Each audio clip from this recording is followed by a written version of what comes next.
Yun, oh. So yun mga welder, panibagong vlog at magandang tanghali sa inyo. At ko, nauntog tayo. Mamamatang ulo natin. Shout out pala sa ating mga viewers dyan. Ngayon nga pala ay alauna. Alauna na mga welder. Ito na pala yung aming ginagawa. Yan oh, mapansin nyo. May double wall na tong side na to. Yan oh. Pinahidan na rin natin ng pati mga welder. At yan. Ito double walling kami dito ni Ever. Yan na. Yan. Alright. May kisame na rin mga welder. O, kisame. Nakalahati. Yun nga pala ay naayos namin. No? Alright mga welder. No?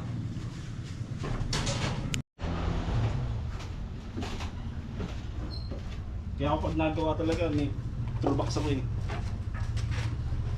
So, labas lang. Diyan. Kape? Nagkape na bumal ako ng kape. Mga welder. Oy, shout out mga welder na. May videographer pala kami. Ang problema namin, nawawala po yung aming gunting sayero. Shout out sa aming company. Nasaan ang 13 month ko? Wala pa bang 13 man? Gunting na binibigay ko. Ah, Gunting pala ng yero na Sinelas na lang hanapin ko. Hindi pa inulugan yung aking benefits. Bino nyo kayo.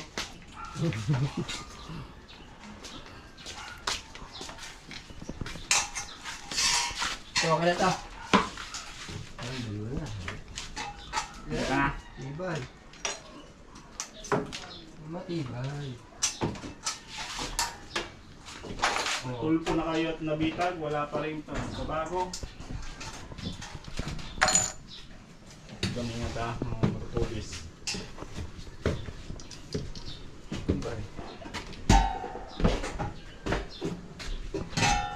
na pinabuksan mo to para hindi ang sarap ng hangin na wow. Bagong modelo yun ng bintana. Pero hindi ko agad binubuksan. Yan ang uso ngayon eh. Oo. Hangin. Si Pasig. Nakasabit lang na. Ilaglag mo daw, hindi mabasag. Hindi basag to. Lalaglagay din na basag yan. Okay, subukan lang, matibay. Sayang. Sayang ang hardwood eh. Yun. Ayan yan. Kaya guys, yan o, daming bunga ng aratilis. Meron din namin yan nung nakaraan. Nakalive nga kami. Ah, dami ah. Ilaglagan na dun sa baba. Sideline natin tayo dito mag-videographer.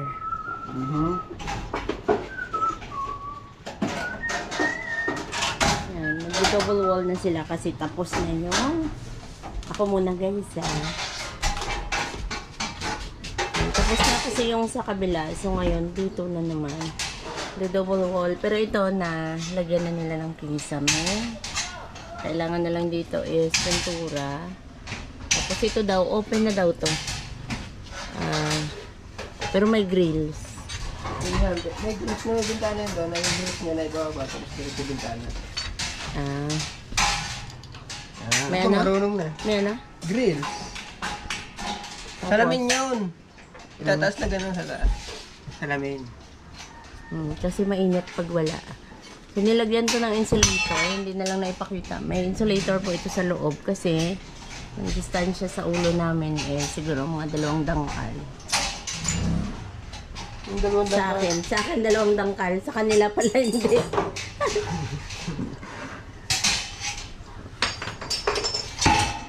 Kasi yan, may mga luma pang kahoy kaya hindi pa matagtag kasi bibigay yung lumang pader, yung lumang wall.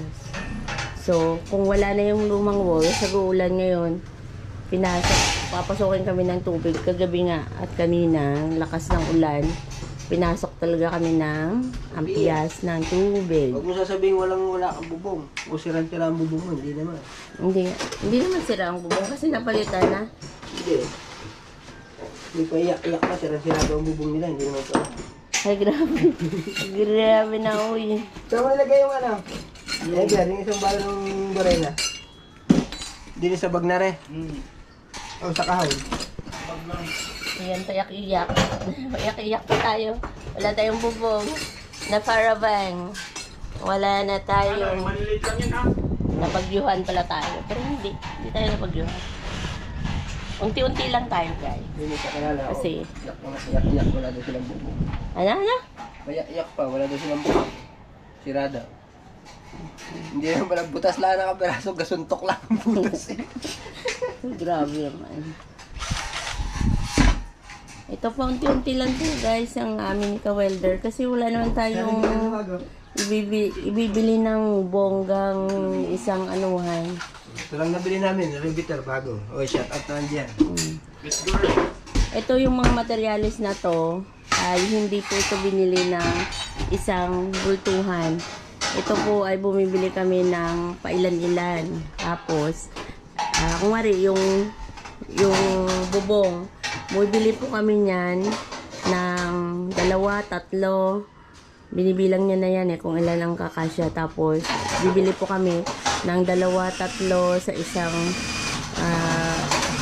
pag nagsweldo, bili kami 1, 2, ganyan. Hanggang sa mabuo po namin, sinabay po namin yung mga bakal. Matatagal na rin po itong mga bakal. Unti-unti din namin itong binili. Yan. So, bago pa po namin naisira, yung ganun. Kasi hindi na talaga siya namin mapigilan na hindi sirain.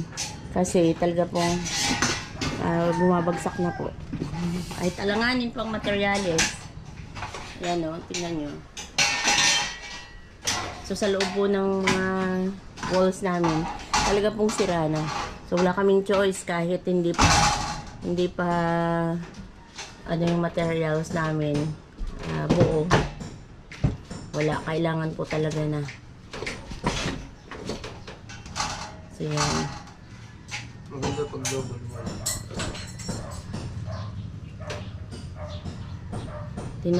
Ito na muna. Ito na po muna ang aming gagawin. Itong kwarto lang na to muna. Kasi, sa susunod na po, wala pang budget. Ito, bukas lang po kasi kulang pa. Kulang pang budget. Yan, hindi pa po yan namin maano. Baka after ilang months pa. Pero ito lang, ang safety lang namin dito yung mga gamit namin sa taas. So, ang sukat nito is, ano lang pa? Ang sukat nito? Ano lang yan? 8 feet lang ito eh. 8 feet by 16. 8 feet by 16. So, ito lang muna yung ginagawa namin. Ito yung hagdan Pero kasi binaklas namin. Pagkat namin. yung buong ano nang binaklas kasi pag binaklas mo yung isa, wala na, sunod na lahat. Mahuna na eh. Tinalian na lang po ni Ka-welder yan oh. Kasi hindi siya... Ay, pusang gala mo. Uy, magkamali ka ng hapa. Kaya nga eh, maano. Hala. Lusot sana ako dun sa ilalim. Hindi pa po tapos yung aming sahig. So dito tayo medyo sa matibay-tibay konti. So yan. Tinalian niya na lang yan kasi pagka tinanggal yan, babagsak na rin po yun. Yung part na yun. At actually ito po ay mababa ang bubong. So, ang ginawa ni Ka-welder at ni Ever ay tinaas nila gamit yung jack. Gamit yung jack, tinaas nila itong bubong kahit na yari na.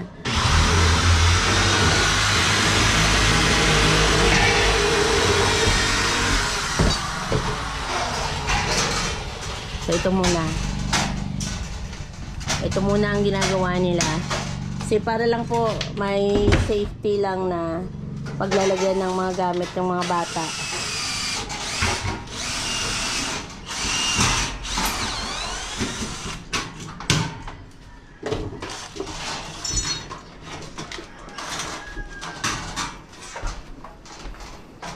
Ayan. Mabigat pala. Ako mabigat din.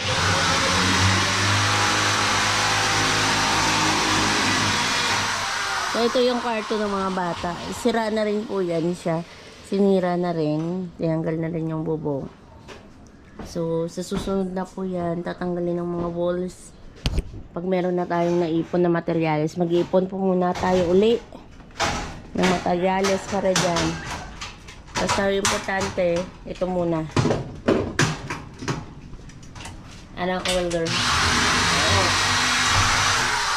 Sipag kasi na akong katulong. Mabutin dito. Mabutin dito si Ever. At wala siyang work sa Maynila. So, yan. Dito muna siya. Habang wala pa siyang work. Kaya man naman itong bayo kong ito eh.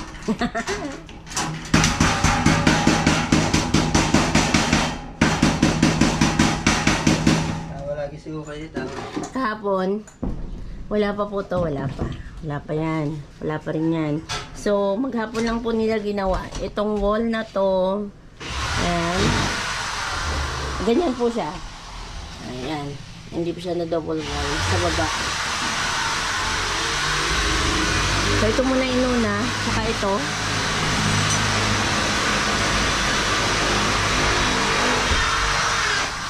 Ayan. Actually, nabasag pa po ito eh. Pag ano nila, pagbuhat nila, nabasag po yan. So, ngayon wala na po. Nilagyan na nila ng masilya. Wala nang basag. Sayang naman. So, yan lang po ang kaanuhan ng Hardiplex kasi pagka nababasag. Pero okay naman siya. Pag napinturahan na, masilyahan na, matibay na po siya. Nilagyan ng patigas yan sa likod. Ha? Nilagyan na yung patigas. Nilagyan nila ng patigas. Na, ano na nabasag.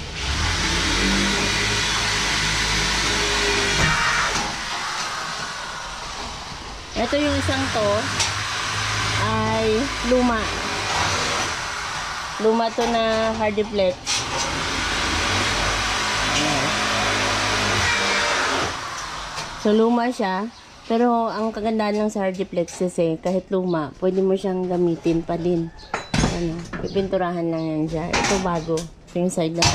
Hanggang dito lang sang buo niya. So yung tagpi dyan. So, si ka-welder na rin nag-electrical habang nag-walling. So, siya na rin. So, ngayon ang pinakabit niya ay Sidings na to. ito na yung kakapitan ng sidings. Ito yung metal paring. Kakapitan. So, tatakpan niya yan. Tubular na lagay natin. Tapos ito. Metal paring. Para mas matipid. Maganda sana kung puro tubular. Medyo mahal lang. Oh, wala tayong budget. So, yun Iba lang. din naman kasi kanina lakas ng hangin, lakas ng ulan. Nakita naman namin kanina matibay. So, ayan, nakawender. Oh! Okay. So, yan. Ingat lang kasi wala silang maapakan dito. So, lagay mo siguro yung isang kahoy. Para ano. Ayan, yung isang kahoy na Hanggang ba nilalagay. rin ano mo, hugot yung baril na yun. So, ito yung barena niya, oh. Na binalay. Yan na yung ginagamit. Nahuhugot. Bakit? Lubay na. Hindi mahigpitan tayo. Hindi na mahigpitan. Parang mahunangan yung mga barena. Ano? Lubay naman. Matibay din naman. Hindi naman, mahula lang. Ayan. Medyo matagal na po kasi yung gamit niya yan.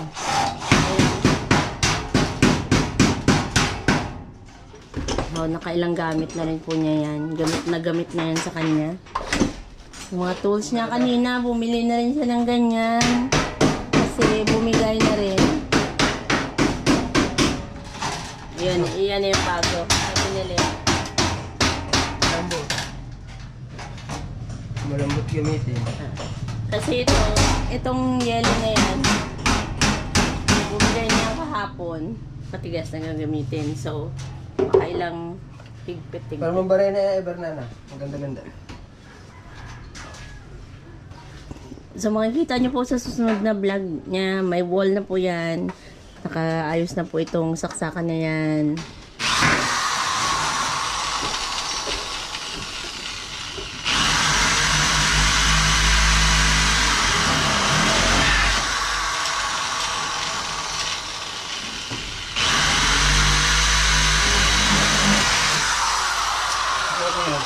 Ha? 70, yun. Lati ko na lang yun. Sa bababa tayo. Ito yung step. Tingnan mo na lang natin. Ito yung hagdan. Ang gitna. Tingnan na natin. Yan nga. Bababa tayo kasi ano sila doon? Gagawa. So ito yung wall na binaklas last time sa vlog ni Kawelder, no? 55. Na maraming ipis. Diyan. Bulok na siya. Yan. So ito yung area na yun. Ito yung kwarto last time. So ngayon, yan na siya. So double wall na lang din ang kailangan at itong ano, dapat ito yung kusina. Na lang parang hindi siya magiging kusina ngayon. So abangan nyo na lang next time kung ano mangyayari dito kasi parang hindi na siya magiging kusina ngayon. Dahil kailangan ko ng space. Kailangan nyo ng office. Kailangan ko ng office. So parang magiging hindi siya kusina. Magiging office. So ito yung kwarto ng mga bata na tatanggalin na rin mo. Ito na yung nalagay nila. Hindi pa na double wall yung taas. Pero na double wall na ano na dito. Nilagyan niya na ng wirings. Tatanggalin yan kasi may bago ng bubong. So dami pa po talagang gagawin. Mga ka-welder. Ito yan sila. Maliit pa sila. Ito tatanggalin pa rin to. Yung kisame. Hindi pa namin tinatanggal kasi wala pa kami ipapalit. So yun.